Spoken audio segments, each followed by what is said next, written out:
When and why will the Fed and later the ECB, the Bank of England, cut? When and why? Joining us now to discuss, Bloomberg's Mike McKee and Ira Jersey of Bloomberg Intelligence. Mike, are we going to get answers to those questions later on today? You might get a partial answer to why, but you're not going to get an answer to when. Although I can tell you that the Fed will cut rates at 2 p.m. on a Wednesday. Now, which Wednesday that is going to be the big mystery. The Fed may say something about if real rates start to increase and make policy tighter because inflation has come down, that they may want to balance things out. That could be the why. Jay Powell is not going to say we will cut rates if there's a recession, because he's not going to mention the R word. That's the other reason they might cut rates.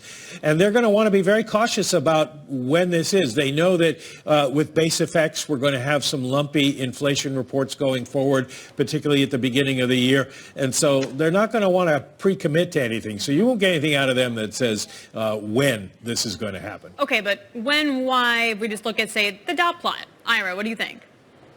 Yeah, so I think the dot plot they're likely to come down 25 basis points from where the dot plot is now, but that's still only going to be implying 2 cuts next year, right? And I think that the fact that we're pricing for over 100 basis points of interest rate cuts instead of just 50, the market could take that to be a little bit hawkish, because I think that there certainly are some investors that I've spoken with over the last couple of days that have suggested that maybe that dot plot could come down to where the market is, and I don't see that happening. So with the dots, and then on top of that, I actually disagree with Mike a little bit here. I think that there's the distinct possibility that Jay Powell could speak for the Fed and say, look, we're not going to be cutting until our job is done, and we're not close to being done yet. So that could, that means that the market could undo some of the cuts that are being priced. All right. I look ahead to next year. We've got Fed meetings, January, March, May, June, July, September, November, and December. January, let's assume that's a no. March, 50-50. May starts to look interesting. June and July really start to look interesting. September's getting awful close to a general election. November, December, therefore, probably get pulled into that sort of same scenario. I'm talking about when the first rate cut comes. Basically, it comes down to May, June, and July, doesn't it?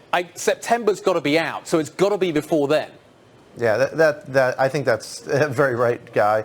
The Fed has continued policy that they started prior to election cycles, but they've never started right in September, or even, quite frankly, in July of an election year. So really, it's May or June is probably the last opportunity that they'll have to start an easing process.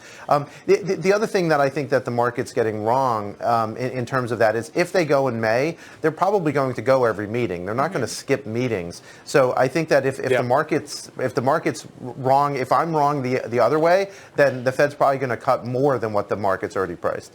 So, Mike, if we do hear in the presser, Jay Powell kind of pushed back a little bit on market pricing, et cetera, in a different way than he had, say, 2 weeks ago, setting the stage a little differently for next year than what the markets are anticipating. Do you think the markets are actually going to listen, Mike? That's a good question. Sure, because they trade on what Jay Powell says. But do they listen long term, or do they look at the data?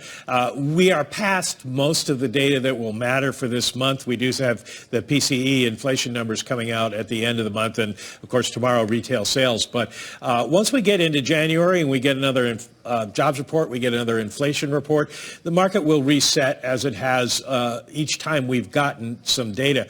So short term the market listens. Long term the market is going to be data dependent. I hate to say that. I don't want to suggest that Jay Powell is going to give us any real hints about cutting rates. He's going to push back, as Ira says, and said we're not thinking about that yet, because the market tends to run with things like that, and they don't want the people to think they're doing anything but going meeting by meeting now and being very careful. Talking about. Maybe they take out one of the talking. Hey, Ira, real quick, do you think the markets listen in the right way here? Yeah, the markets will certainly listen today. You get, when you have SEP reports like we do today, you have the dot plot and also what they think inflation and growth is going to be next year. You tend to get much larger moves than you do at the months that you don't get the SEP. All right, guys. Great setup. Really appreciate it. Mike McKee of Bloomberg and Ira Jersey of Bloomberg Intelligence. So